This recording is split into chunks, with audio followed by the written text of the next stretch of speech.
Kami sangat bersyukur dan berterima kasih. Engkau masih kembali memberikan kesempatan bagi setiap kami.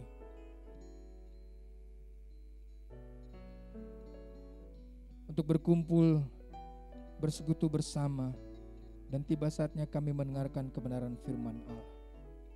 Bapa yang baik, mari kiranya Tuhan menggarap setiap hati kami.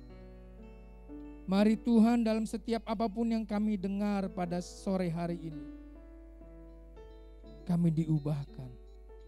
Kami belajar setiap firman yang kami dengar, supaya kami kembali ke dalam rancangan-Mu yang semula, serupa dan segambar dengan Engkau Tuhan. Terima kasih Bapa yang baik, terima kasih Tuhan Kau mengurapi hamba-Mu dan setiap jemaat Tuhan mendengarkannya, agar setiap kami Bapa, baik hamba maupun setiap jemaat Tuhan, diberkati melalui kebenaran firman Allah. Dalam nama Tuhan Yesus Kristus, kami siap untuk mendengarkan firman Tuhan. Haleluya. Amin. Saya persilakan dulu kembali, saudara yang dalam Tuhan. Shalom. Pertama-tama saya bersyukur kepada Tuhan Yesus secara pribadi. Saya masih diberikan kesempatan kembali untuk memberikan atau menyampaikan kebenaran firman Allah. Dan yang kedua, saya berterima kasih kepada Bapak Gembala, Bapak Pendeta Andris Yosua beserta dengan Ibu Gembala dan jemaat Tuhan di tempat ini. Saudara dalam Tuhan, mungkin bagi beberapa jemaat yang ada pada sore hari ini sudah mengenal saya. Saya pada tahun 2006 adalah pengerja daripada Pak Kiki, yang saya panggil selalu dengan Om Kiki Cahyadi. Saya ingat 2006 itu saya masih tinggal di bawah, 2000 antara sekitar segitu ya Pak Gembala. Saya tinggal di bawah dengan beberapa pengerja waktu itu. Nah, namanya juga mahasiswa teologi, saudara kuning dalam Tuhan. Saya dipercayakan ketika baru pertama kali masuk seminari, saya memegang bidang guru minggu. Saya mengajar selama tempat ini. Saya mengajar. Nah, pertama kali saudara dalam Tuhan, ketika saya mengajar, saya nggak langsung dikasih kelas yang besar Bapak Ibu. Saya dikasih untuk mengajar di kelas batita, bayi 3 tahun. Bapak Ibu tahu kalau bayi 3 tahun, saya ngomong dia nggak pusing saudara. Dia lari-lari, cuman yang saya pusingkan adalah waktu itu babysitternya, ada yang kerudung, ada yang tidak percaya kepada Tuhan. Saya fokus ke mereka. Kalau batitanya saya nggak fokus saudara. Kemudian semester ke depan, waktu itu saya masih semester 3 kalau salah, saya berpikir bahwa saya akan naik, minimal ya remaja lah gitu ya Bapak Ibu. Sebagai mahasiswa teologi, pelayanan di salah satu gereja yang saat itu cukup besar di kota ini, mungkin sampai saat ini juga luar biasa penggembalaan dari Pak Om Kiki. Semester berikutnya saya dipercayakan naik cuma 1 tingkat Bapak Ibu, tadi batita. Kemudian naik menjadi balita Bapak Ibu, bayi 5 tahun. Lumayan lah, kalau saya ngajar dia dengar. Hah, gitu kira-kira Bapak Ibu ya. Lalu mau masuk semester terakhir, baru saya dipercayakan ke kelas 4, 5, dan 6. Itu semester 6. Kelas 4, 5, 6 itu ada Hizkia, ada anaknya Pak Sareman Sitanggang, 2 orang, ada beberapa orang yang saya sudah hampir lupa saudara dalam Tuhan. Nah kemudian ketika saya sudah mau lulus semester 7 menjelang semester 8, baru saya mulai meranjak ke pelayanan pemuda. Ketika saya tamat dari semester, kuliah Seminari Bethel, baru saya diutus saya ke Pulau Bali saudara. Memang yang namanya rancangan dan rencana Tuhan kita nggak pernah tahu. Nama saya itu Stefanus Roy Arjuna, tapi belakangnya ada Manurung. Arjuna kok Batak kan susah ya. Ya itulah kira-kira. Nah ketika saya diberikan nama itu ternyata saya ditempatkan di Pulau Bali. Waktu saya mau berangkat ke Pulau Bali, saya ada satu pilihan yang ditawarkan oleh pihak BPH karena saya mahasiswa teologi. Saya ditawarkan begini, Saudara Roy, kamu mau kemana? Apa mau ke Papua atau ke Bali? Lalu kemudian saya bilang kepada Bapak Pendeta,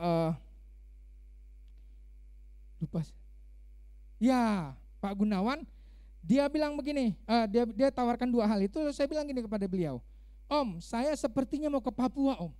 Secara fisik sudah mirip kan? Saya bilang begitu. Secara fisik sih sudah mirip, saya bilang gitu. Tapi pada dasarnya saudara Tuhan, waktu saya mengatakan demikian, saya ada semacam misi pribadi. Saya dari dulu selalu berkata dalam diri saya berdoa, Tuhan saya mau melayanimu, tapi saya nggak bisa untuk full time. Saya melayanimu, saya juga harus bekerja. Kalau saya di Papua, ya minimal pegawai negeri lah, puji Tuhannya. Kalaupun Tuhan percayakan karena saya sudah mirip, ya paling bawah wakil bupati lah kira-kira. Kalau Tuhan angkat, ya puji Tuhan menjadi bupati gitu kira-kira. Tapi saudara Tuhan, semua rencana saya gagal. Waktu ditawarkan dua hal itu, saya bilang saya mau ke Papua Pak. Tapi bahasa saya, manusia saya mengatakan, Pak kalau di Papua membutuhkan orang-orang yang sungguh-sungguh di sana Pak. Saya berani ke pedalaman. Tapi dalam hati, ya paling sebulan 2 bulan setelah itu saya balik lagi ke kota. Ini rencana saya pribadi. Tapi Pak P. Gunawan mengatakan, tapi Tuhan Yesus bilang Roy, nah ini bahaya saudara kalau dibilang Tuhan Yesus yang bilang. Tapi Tuhan Yesus bilang kamu ke Bali. Saya berpikir, ya udah deh, saya juga nggak tahu Pulau Bali di mana posisinya. Belum pernah ke Bali saudaraku. Saya dikirimkan ke Pulau Bali, berada di sana 3 bulan, saya mau pulang ke Jakarta. Saya orang Batak, lahir besar di Jawa, khususnya di Bekasi. Datang ke Pulau Bali, saya bingung. Kalau orang Jakarta itu orang-orang Bekasi kalau mau ke warung saudaraku, beli susu atau beli gula gitu kan. Yang datang mas-mas, ya beli, dia nanya lagi, ya beli.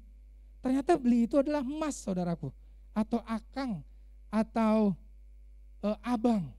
Saya bingung, waduh gimana ini. Awal-awal saya stres. Besar lahir di kota besar, kemudian skemanya adalah skema yang kalau kota itu adalah kota yang jahat. Skema saya berpikir bahwa segala sesuatu yang saya lakukan harus hati-hati, pasti ada kriminal. Jadi satu kali waktu ketika saya belanja ke Indomaret, motor saya itu saya kunci baik-baik. Sampai rantai dengan stangnya juga saya kunci, sampai bannya juga saya kunci. Lalu pendeta di mana saya diutus di sana dia bilang, Roy ini bukan di Jawa, ini Bali. Kamu taruh kunci pun di situ sampai 3 bulan ke depan gak akan hilang. Saat itu saudara, kalau sekarang pasti hilang. Karena udah berubah orang-orangnya. Nah, saudaraku dalam Tuhan, pada sore hari ini kita akan belajar bersama-sama. Setiap kita yang percaya kepada Tuhan memiliki pertandingan hidupnya masing-masing. Amin. Memiliki pertandingan hidup masing-masing.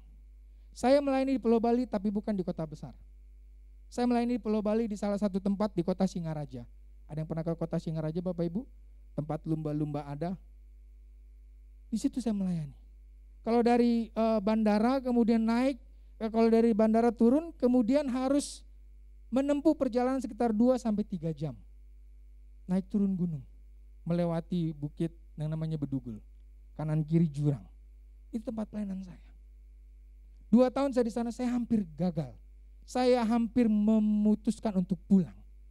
Sekarang saya sudah 11 tahun pun, saya hampir ingin memutuskan pulang. Ada Bapak Gembala di sini, saya sering sharing dengan beliau. Pekerjaan begitu berat sebagai pelayan Tuhan. Setiap kita punya pertandingan iman kita masing-masing, amin. Situasi yang sangat sulit ini membuat kita berpikir, apakah Tuhan itu ada?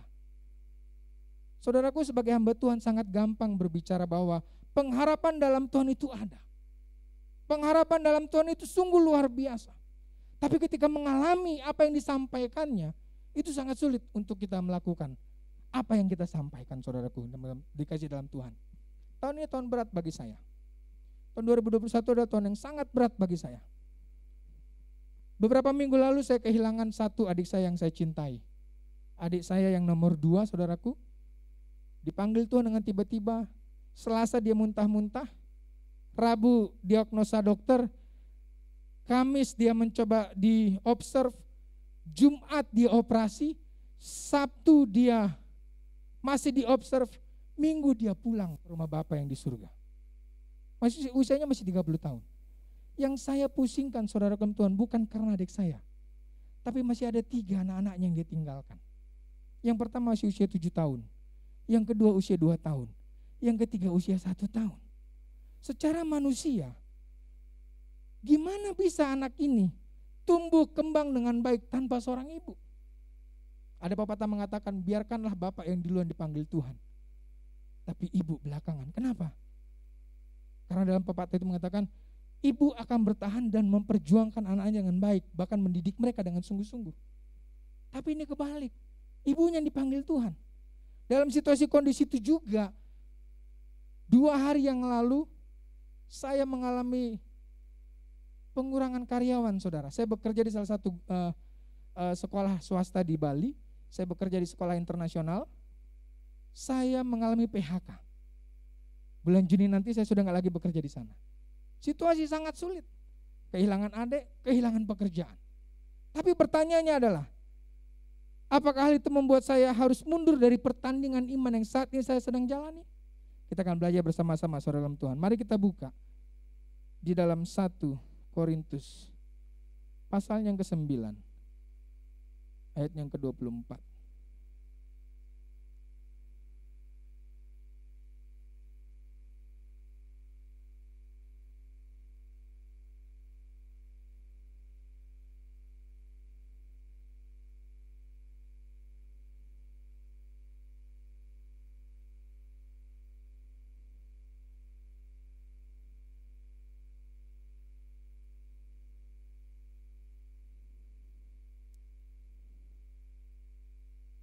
Kita baca dari ayat 24 sampai ayatnya yang ke-25. Saya membacakan, saudaraku. 1 Korintus 9 ayat 24 sampai 25. Tahukah kamu bahwa dalam gelanggang pertandingan semua peserta turut berlari, tetapi bahwa hanya satu orang saja yang mendapat hadiah. Karena itu larilah begitu rupa sehingga kamu memperolehnya. Ayat 25. Tiap-tiap orang yang turut mengambil bagian dalam pertandingan menguasai dirinya dalam segala hal. Mereka berbuat demikian untuk memperoleh suatu mahkota yang fana, tetapi kita untuk memperoleh suatu mahkota yang abadi. Saya mau bandingin sedikit, saudaraku. Ini tidak direkam ya? Direkam ya? Tidak apa-apa, sudah. Kekristenan, atau saya katakan orang yang percaya kepada Tuhan Yesus, adalah orang-orang yang goalnya sudah jelas. Amin. Setelah kematian ada kehidupan. Goal kita jelas, setelah kita mati ada kehidupan. Kehidupan bersama Bapa di dalam kerajaan sorga. Tetapi bandingkan dengan orang-orang yang ada di luar kekristenan. Hari ini di Pulau Bali tepat saat ini sedang merayakan yang namanya Hari Raya Nyepi. Sehari sebelum Hari Raya Nyepi, mereka biasanya sebelum pandemi mengarak ogoh-ogoh. Ogoh-ogoh itu adalah satu makhluk hayalan mereka, dibuat dalam bentuk boneka yang begitu tinggi, bahkan sampai 5, 6, 7 meter ke atas, diarak keliling kampung mereka, berharap segala roh kuasa kegelapan masuk dalam boneka itu atau dalam patung tersebut. Kemudian nanti endingnya setelah diarak semua makhluk roh halus atau roh jahat masuk dalam boneka itu, akhirnya akan dibakar di pantai. Nah, kemudian dalam konsep orang mereka saat itu, konsep mereka ketika mereka mati, mereka tidak punya tujuan yang jelas, saudara. Ketika mereka mati, mereka berharap mereka akan bisa bereinkarnasi. Kalau dia baik, kembali menjadi manusia. Bayangkan kalau dia tidak baik, katakanlah dia jadi guguk, ketemu raja guguk, dihantam dia. Enggak jelas, saudara. Sekarang di Bali agak ketat, Bapak Ibu. Orang Batak udah gak bisa lagi makan guguk, karena udah ada undang-undangnya di sana. Puji Tuhan lah orang Batak yang tinggal di Pulau Jawa ini masih bebas dia memakannya. Enggak jelas. Kita kembali lagi seberang, pemahaman yang lain. Tetangga-tetangga kita. Saya pernah baca buku, satu buku yang saya baca. Tetangga kita yang seberang ini punya pemahaman bahwa ketika dia mati nanti, ketika dia mati, dia dijemput, bahkan dia diberikan 70 bidadari. Maaf saya agak vulgar. Gairah seksualnya tinggi saat itu. Kalau begitu, surga mereka hanya sebatas hawa nafsu, Bapak Ibu. Tidak jelas. Di seberang pemahaman yang lain lagi, mereka berharap suatu kali waktu akan masuk yang disebut namanya nirwana. Yang nggak tahu bagaimana bentuknya antah berantah, tidak jelas. Tapi orang yang percaya kepada Tuhan kita jelas, amin. Kerajaan surga. Nah, ada syarat di mana kita bisa mampu melakukan atau menerima janji Tuhan. Selesaikanlah setiap pertandingan kita, amin. Hidup itu adalah sebuah pertandingan, kompetisi, hanya dua, menang atau kalah. Cuman dua itu saja. Kemudian orang percaya yang menyadari bahwa hidup kita adalah pertandingan, pasti kita mempersiapkan diri kita dengan baik, amin. Baru beberapa jam yang lalu, mungkin kemarin ya Pak Gembala, satu angkatan kami sudah nyelonong di luar saudara, pulang ke rumah Bapak. Mungkin seusia dengan kami. Baru main futsal, tiba-tiba Tuhan panggil. Saya mau mengatakan bahwa cara Tuhan manggil itu bermacam-macam. Ada yang enak ketika tidur, hilang. Ada yang dengan sakit dulu. Ada yang dengan mungkin cium aspal dulu, atau berbagai macam cara. Tapi itu cara Tuhan untuk memanggil. Nah, pertanyaannya adalah bagaimana kita, setiap orang yang percaya kepada Tuhan, apakah pertandingan kita kerjakan dengan baik? Pada sore hari kita akan belajar bersama-sama. Mari kita buka dalam 2 Timotius 4 ayat yang ke-6 sampai ke-7. 2 Timotius 4 ayat yang ke-6 sampai ke-7.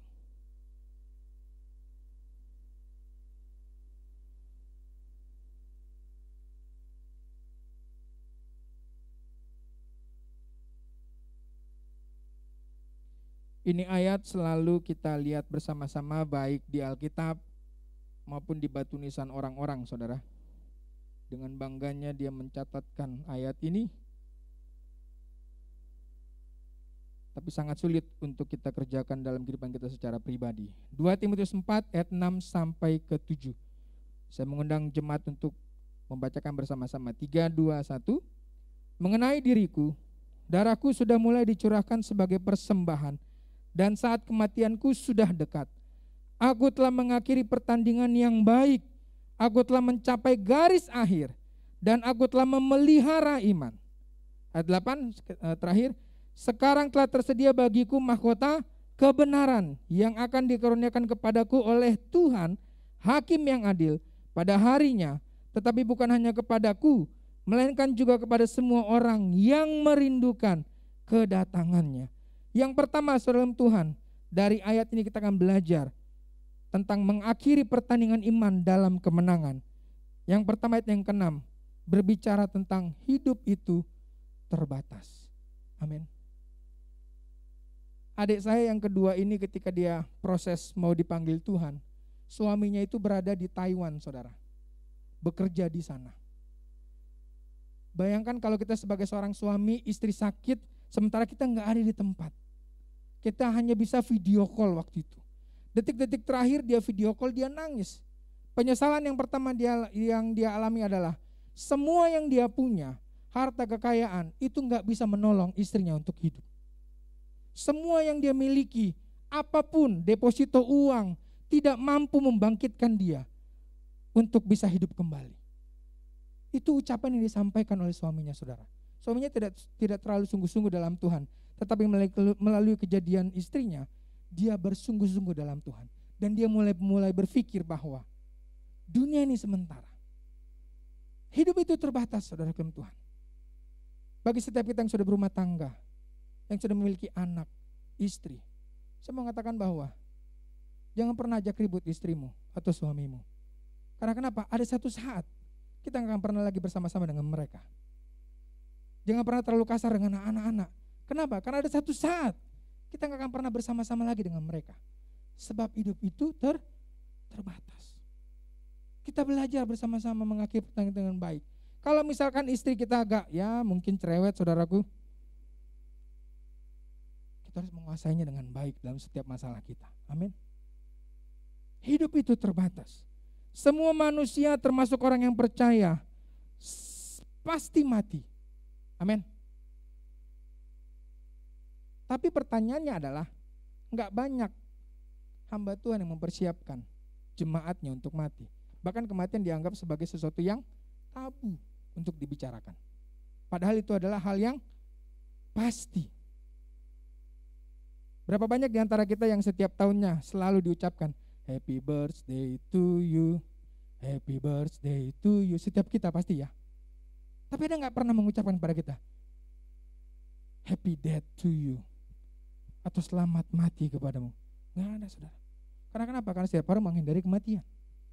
Padahal itu hal yang pasti. Oleh karena itu dalam Tuhan kita belajar pada hari ini. Poin yang pertama, hidup kita terbatas. Dengan keterbatasan itulah kita boleh bersama-sama sungguh-sungguh di dalam Tuhan. Kita buka kembali dalam 2 Korintus tadi ayat yang ke-7. 2 Timotius 4 ayat yang ke-7. Kita baca bersama-sama. Poin yang pertama, hidup itu terbatas. Paulus mengatakan, mengenai diriku, darahku sudah mulai dicurahkan sebagai persembahan. Dan saat kematianku sudah dekat. Artinya hidup kita sangat terbatas. Tidak lagi kita diizinkan untuk bermain-main dalam hidup ini. Bapak Ibu ini ke dalam Tuhan. Ayat yang ke-7 kita baca, 3, 2, 1. Aku telah mengakhiri pertandingan yang baik. Aku telah mencapai garis akhir. Dan aku telah memelihara iman. Pertandingan apa yang kita alami, saudara? Coba kita berpikir sejenak.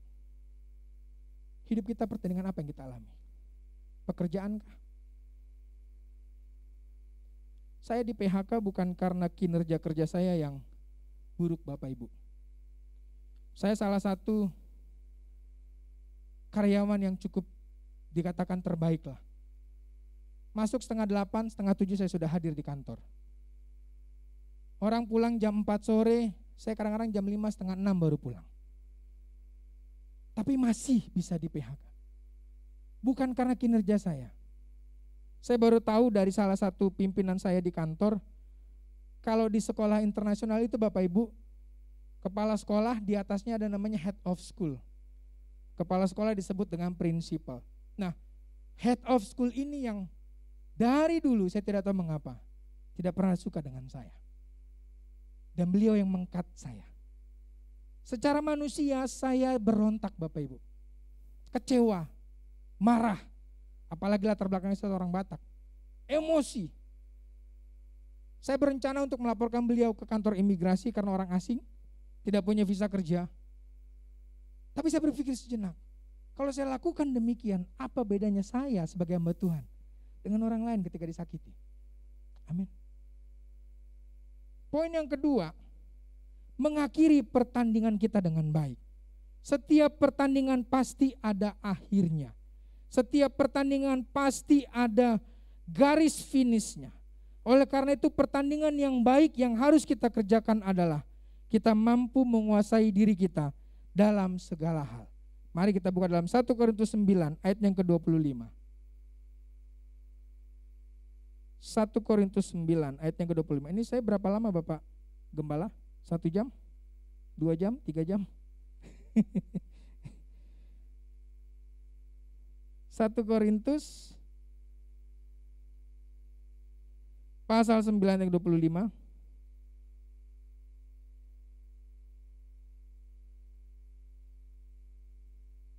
Kita baca 3, 2, 1.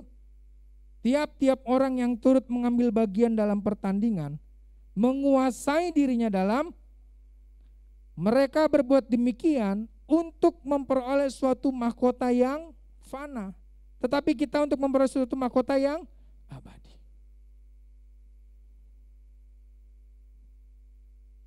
Bertanding dengan baik adalah menguasai hidup kita dalam segala hal. Menguasai hidup kita dalam segala hal. Satu contoh saudaraku. Barang siapa di antara kita yang mampu setiap harinya mengontrol emosi kita? Ada? Sangat sulit ya. Tapi yang namanya mengejar kesempurnaan, termasuk emosi pun, kita harus mampu menguasainya. Ketika kita disakiti, ketika kita dilakukan tidak baik, bagaimana respon kita? Apakah kita membalasnya? Apakah kita langsung merespon dengan yang tidak baik juga? Atau justru kita mendoakan? Sangat sulit saudaraku. Itulah pertandingan iman kita. Harus kuasai dengan baik. Supaya kita mengakhiri pertandingan dengan baik.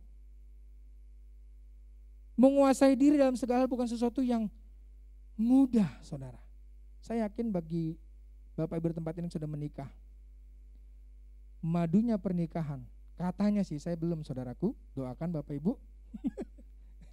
Madunya pernikahan katanya, itu paling lama 2 tahun. Sisanya tinggal ampas-ampasnya. Tolong katakan salah kalau saya salah. Ini kata orang saudara, karena saya belum mengalami. Katanya demikian. Ada satu kisah saudara Tuhan, seorang anak Sumba, teman saya dalam rekan di pekerjaan. Orang ini sudah punya anak satu, baru lahir sekitar sebulan. Bapaknya bekerja, istrinya bekerja.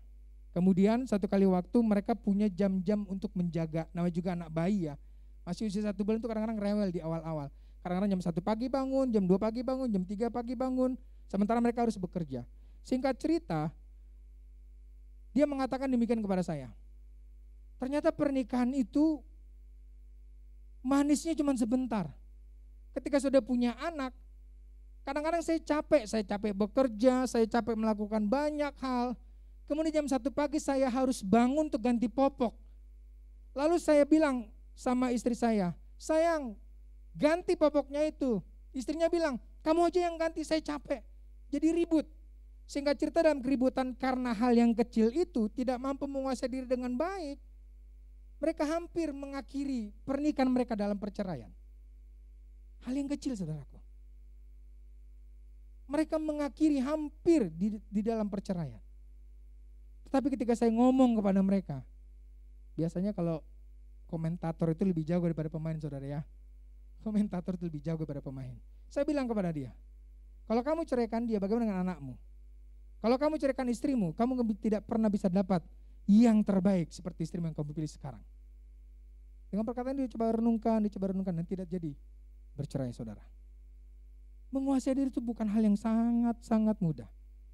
Tetapi perlu perjuangan. Itulah yang disebut dengan pertandingan iman kita secara pribadi. Amin. Poin yang kedua, bagaimana kita bisa bertanding dengan baik? Kita lihat bahwa hidup kita ada tujuannya. 1 Korintus 9 ayatnya yang ke-26 bagian A.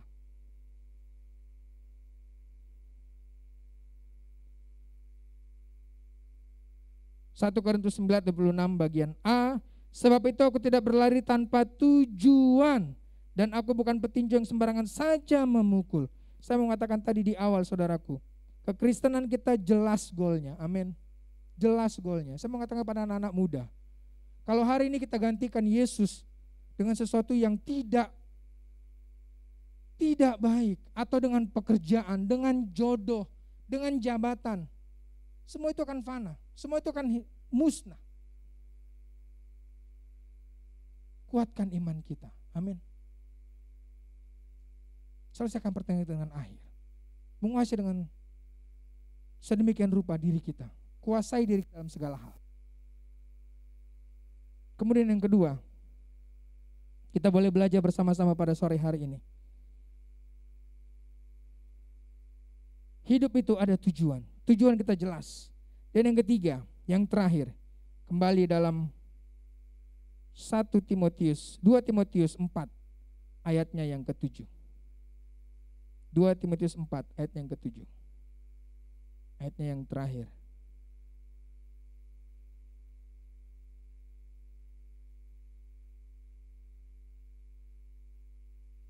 Timotius 4 ayat yang ke-7.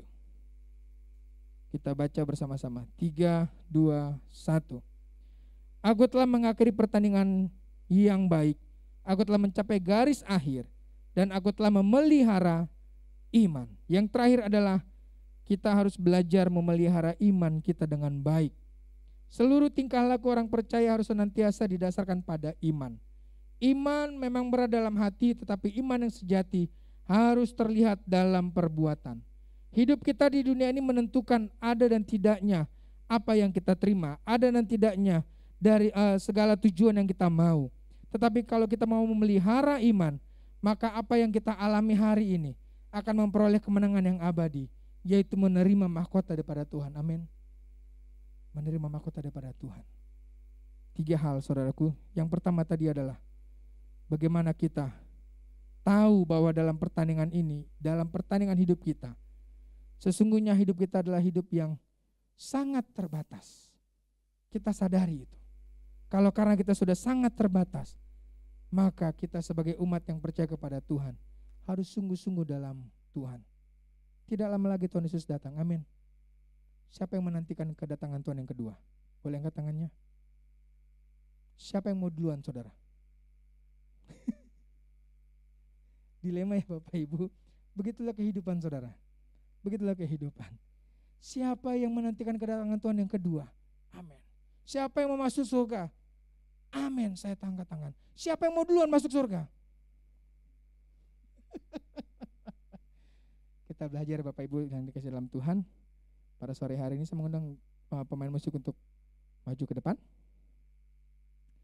Kesimpulannya adalah saudara dalam Tuhan, mengakhiri pertandingan dengan baik, ada beberapa hal yang harus kita lakukan. Yang pertama, menguasai diri kita dalam segala hal. Kemudian yang kedua, kita jelas tahu bahwa tujuan kita dalam hidup ini hanya untuk kembali kepada rancangannya yang semula.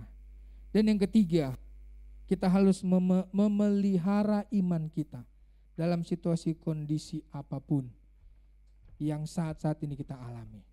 Saya tidak tahu secara pribadi apa yang menjadi permasalahan Bapak Ibu yang dikasihi dalam Tuhan pada sore hari ini. Tapi yang saya tahu adalah Tuhan Yesus menyertai kita, amin. Tuhan Yesus selalu menyertai kita. Dia tidak pernah meninggalkan kita dalam kondisi apapun. Dia tidak pernah meninggalkan kita barang sedetik pun. Karena dia berjanji pada kita, dia akan menyertai kita sampai akhir. Amin buat kebenaran firman Tuhan. Kita angkat pujian bersama-sama. Tahu lagunya? Ku datang ya Bapa. Ya. Mari kita tundukkan kepala kita di hadapan Tuhan.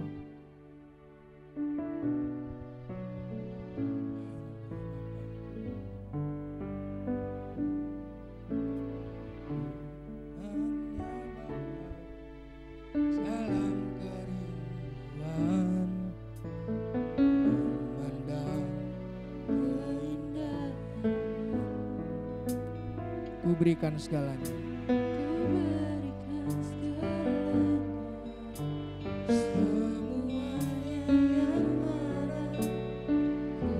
Amin. Hatimu oh Tuhan, sekali lagi, ku datang ya Bapa. Datang ya Bapa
dalam Bapa, mari kita masuk dalam hadirat Tuhan. Datang ya, amin. Sore hari ini Bapa yang baik, kami mau mengakhiri pertandingan kami dengan baik Bapa. Menyelesaikan pertandingan iman kami dalam setiap kondisi apapun yang kami alami. Mampukan kami Tuhan menguasai diri kami, mengetahui tujuan kami. Jadikan aku indah yang kau pandang, bahkan memelihara iman kami dengan baik Tuhan. Perkenankan kami Bapa, ajar ku berharap hanya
Segala puji syukur hormat kemuliaan bagi-Mu Bapa.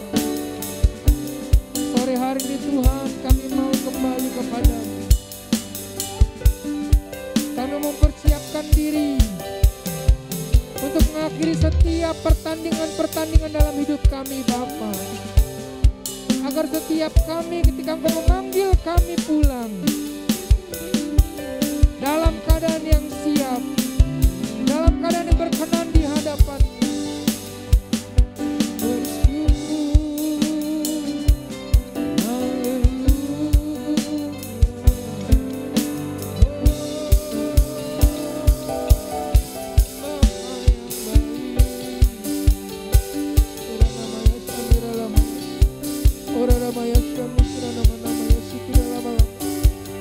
Biarlah kemuliaan Tuhan yang menyertai setiap kami Bapa. Oh baik.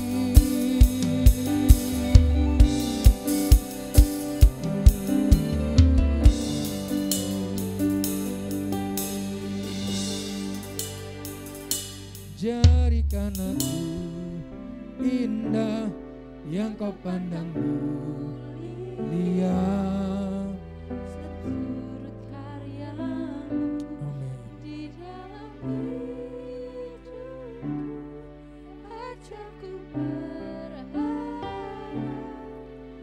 Hanya kepadamu,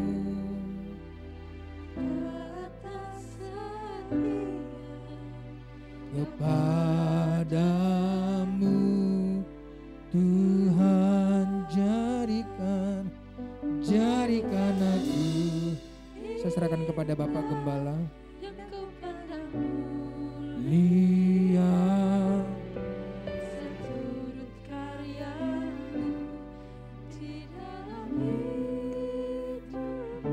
bangkit berdiri Bapak Ibu Saudara.